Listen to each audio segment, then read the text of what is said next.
Let me go to Mary in Florida. Hi, Mary. Hi, Dan. Appreciate you so much. My husband and I want to make some moves. We want to become more biblically responsible, and we just appreciate your viewpoint so much. Thank you. But I'm talking about. I feel like I'm moving boulders here. I mean, I'm 64. My husband, he's going to be 69. My mom is 90, and I'm completely in charge of her stuff.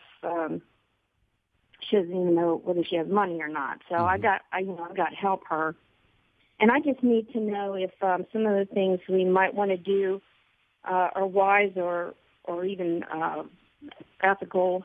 Because my name's on all her stuff, but I'm handling about 10 different statements from 10 different places, and I don't know if any of it's biblically responsible. Right. Begun to be convicted about this. We want to get into the foundation and get a charitable gift annuity. We want to move into Schwab, start following your asset allocation models. Okay. And the main thing I need to know is if you have some advice. Could I put all three of our things together and handle it that way, following your asset allocation model? I would. To do? Well, let me ask you this, Mary. Are you going to be? Are you the heir, the sole heir to your mother's?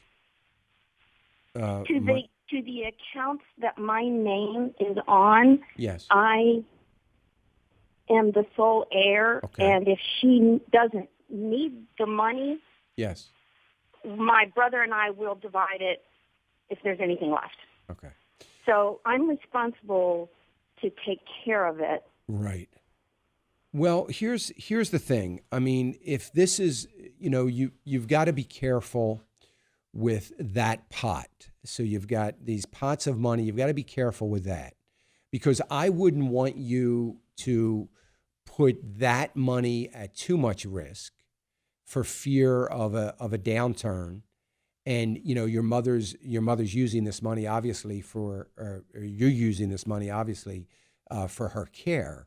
So I wouldn't want you to wake up one morning and find out that you have $5,000 less than you did the day before, and this is money that you're dependent upon to care for her. So that's the only reason why I would not want to combine it all. I would be perfectly okay otherwise in combining it.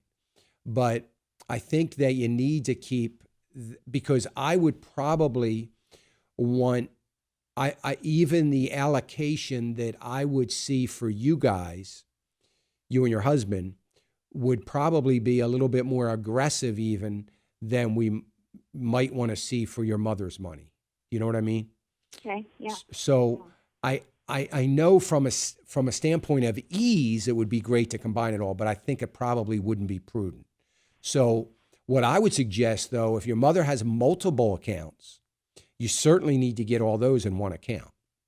And I think that you ought to do that. So that's not an issue.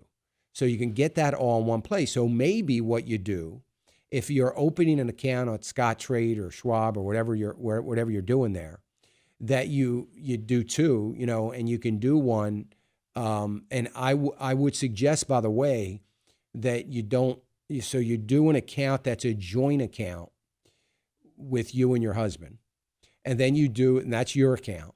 And then you do an account that's only in your name. And that's where you're going to transfer this other money in. And that money would be, because whatever's left in that account, is either going to be all yours or you're going to give some of that to your brother. But I would put that in just your name. And you can make, if you'd like, on that account, the beneficiary of that account to be your brother or your husband, whatever you want to do. So, but that's how I would set it up. And I think that would make a lot more sense. I think your mother's money, depending on how much she has, should be probably less aggressive than the other pot of money.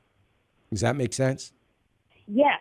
Do Okay. you have an asset allocation for somebody who's 90? Well, yeah, I kind of do in my head. It's called cash. Cash. Just Cash. yeah, Yes. put it in the money market account and forget All about it. right. That's I mean, I wouldn't again because I would say really, Mary, if it were, um, 7 years ago, I probably would have had a legitimate.